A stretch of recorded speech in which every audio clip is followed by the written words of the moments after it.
தற்போதைய செய்தியை பார்த்துக் கொண்டிருக்கிறோம். போக்குவரத்து கழக பணிமனைக்குள் வெள்ள நீர் புகுந்திருக்கிறது.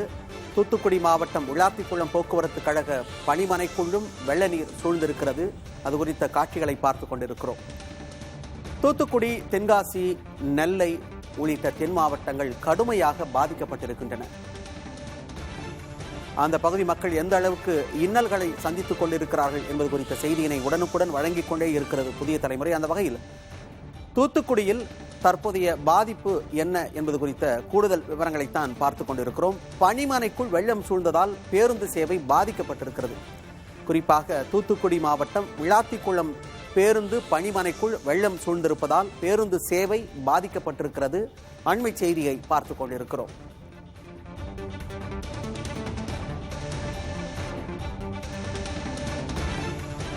கூடுதல் விவரங்களோடு செய்தியாளர் பிரசன்னா இணைந்திருக்கிறார். பிரசன்னா, சுத்தி தண்ணி இருக்கு, நம்ம பார்க்கிறோம்.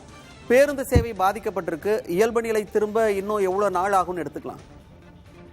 மணிமாறன், கடந்த 2 நாட்களாக பெய்த அதீத கனமழை காரணமாக தூத்துக்குடி மாவட்டம் விளாத்திக்குளம் மற்றும் சுற்றுவட்டார பகுதியில் உள்ள ஏராளமான கிராமங்கள், பெரும்பாலான கண்மாய்கள் முழுமையாக நிரம்பி பல கண்மாய்களுடைய கரைகள் உடைந்து தண்ணீர் கிராம பகுதியில் இருக்கக்கூடிய மக்கள் வாழ்ந்து வரக்கூடிய குடியிருப்பு பகுதிக்குள் தற்போது தண்ணி பெருக்கெடுத்து ஓடிக்கொண்டிருக்கின்றன.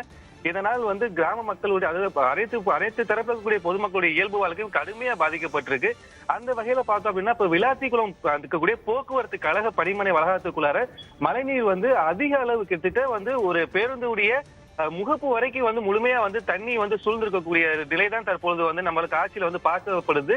இந்த விளாத்திக்குளம் இந்த குறிப்பா பாதிக்கப்படக்கூடிய இந்த பனிமலையில இருந்து மட்டுமே 15க்கும் மேற்பட்ட பேருந்துகள் வெவ்வேறு வழித்தடங்களை இயக்கப்படாம பனிமலையிலே தற்பொழுது முடக்கி வைக்கப்பட்டிருக்கின்றன. ஒவ்வொரு மலைக்கும் இந்த விளாத்திக்குளம் போக்குவரத்து பனிமலை நீரானது எப்பவுமே அந்த மழை நீர் தேங்காது ஒரு தண்ணி மழை தண்ணி வடிஞ்சு போகக்கூடிய சூழல் தான் இருக்கும். ஆனா இன்னைக்கு பெய்த இந்த அதீத கனமழை காரணமாக தண்ணீர் வலிந்து போக முடியாத நிலை ஏற்பட்டு நொடி அது 1 மணி நேரத்துக்கு ஒரு தடவை தண்ணியோட வரத்து அதிகத்துக்காக வந்த காரணமா தண்ணியோட அளவும் கூடிக்கிட்டே தான் இருக்கு. இதனால இந்த பகுதி முழுமையா ஒரு வெள்ளம் ஒரு பெரிய ஒரு ஏரி போல காட்சி அளிக்கிறது. மொத்தமா மழைநீர் வெளியேறினாதான் பேருந்துகளை இயக்க முடிகின்ற சூழல் இருக்கிறதா. இதனால பொது போக்குவரத்து முற்றிலும் முடங்கி போயிருக்குது. இந்த பகுதி இந்த மாதிரி இருந்தது பார்த்தோம்னா, அதே இது இந்த விளாத்திக்குளம் பக்கத்துல இருக்கக்கூடிய குமாரசானக கணபுரம் என்ற கிராமத்துல இப்ப பெரிய கம்மா முழுவதுமா நிரம்பி தற்போது கரை தாண்டி ஊருக்குள்ள வெள்ளம் வந்திருக்கு. இதனால இந்த கிராம பகுதியில் இருக்கக்கூடிய மக்களுடைய வீடுகள்ல வெள்ள நீர் புகுந்திருக்கு. மின்சாதன பொருட்கள் அனைத்துமே இந்த வெள்ளத்தால அடித்து செல்லப்பட்டு இருக்கு. டிவி, ஃப்ரிட்ஜ் எல்லாமே வீட்டுல இருக்கக்கூடிய எல்லாத்துமே வெள்ளம் வாரி தூக்கிட்டு போயிருக்கு.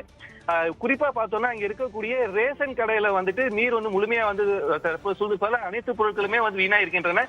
இயல்பு வாழ்க்கை கடுமையா பாதிக்கப்பட்டு இருக்கிறது. மணிமாறன், தொடர்ச்சியாக விவரங்களை சேகரியுங்கள் பிரசன்னா.